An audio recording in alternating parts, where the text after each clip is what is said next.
प्रहार current affair जो परीक्षा पर करती है प्रहार, जिससे प्रश्न नहीं बचता कभी भी। आइए बिना देरी करते देखते हैं सबसे पहले बजट। 1 फरवरी 2025 को बजट प्रस्तुत किया गया। निर्मला सीतारमण जी द्वारा लगातार 8वीं बार बजट पेश किया गया और बजट का आकार था 50-65-345। बजट में प्रस्तुत विकसित भारत के 6 सिद्धांत इसमें शामिल थे।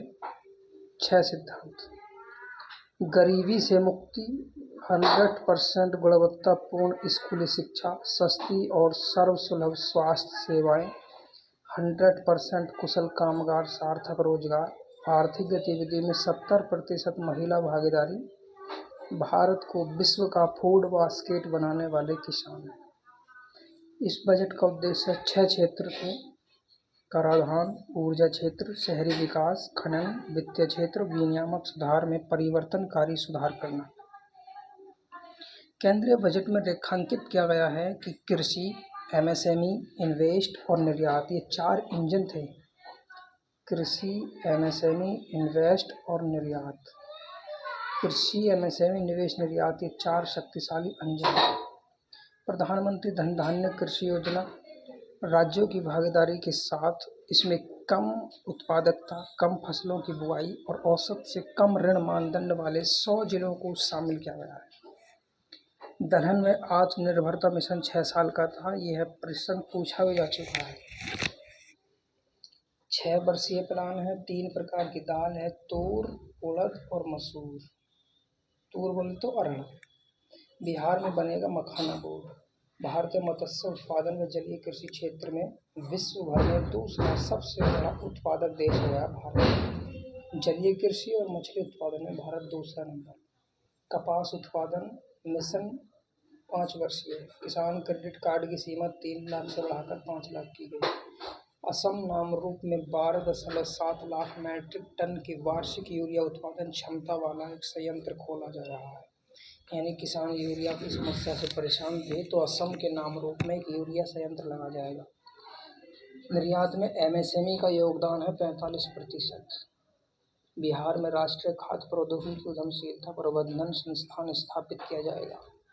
अगले 5 वर्षों में सरकारी स्कूलों में 50,000 अटल टिंकरिंग लैब स्थापित की जाएंगी। कितनी? 50,000।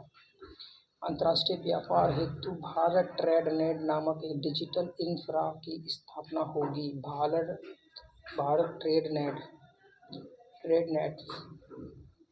प्रत्यक्ष कर, आयकर छूट सीमा 7 लाख से बढ़ाकर 12 लाख कर दिया गया है।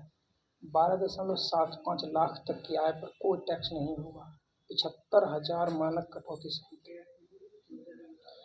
टैक्स भी नहीं होगा। और फिर भी देखो ये भी है, 0 से 4 लाख पर 0%, 4 से 8 लाख पर 5%, और 8 से 12 लाख पर 10%, 12-16 लाख 15%, 16 से 20 लाख 20%, 20 से 24 लाख 25%, 24 लाख से 30%। राजकोषीय घाटा जीडीपी का 4.8%, प्राथमिक घाटा 0.8% है और राजस्व घाटा 1.5%। बजट में आय के प्रमुख स्रोत याद रखना ना, 4 पूछ लेता हूँ। उधार और अन्य दायित्व, सबसे ज़्यादा जो हमें आता है वो उधार और अन्य देयता से आता है। आयकर से 22%, जीएसटी से 18%, निगम कर से 17%। सबसे ज़्यादा आता है उधार से। और सबसे ज़्यादा खर्च कहाँ होता है? सबसे ज़्यादा खर्च होता है कर और शुल्कों में। राज्यों का हिस्सा 22% खर्च। ब्याज में 20%, ब्याज अदायगी में केंद्रीय क्षेत्र की योजना 16%, वित्त आयोग और अन्य वितरण में 8%, रक्षा कर में 8%। 5 क्षेत्र थे, कौन कौन से? कर और शुल्कों में राज्यों का हिस्सा 22%, ब्याज अदायगी 20%, केंद्रीय क्षेत्र की योजनाएं 16%, वित्त आयोग और अन्य वितरण 8%, रक्षा 8%।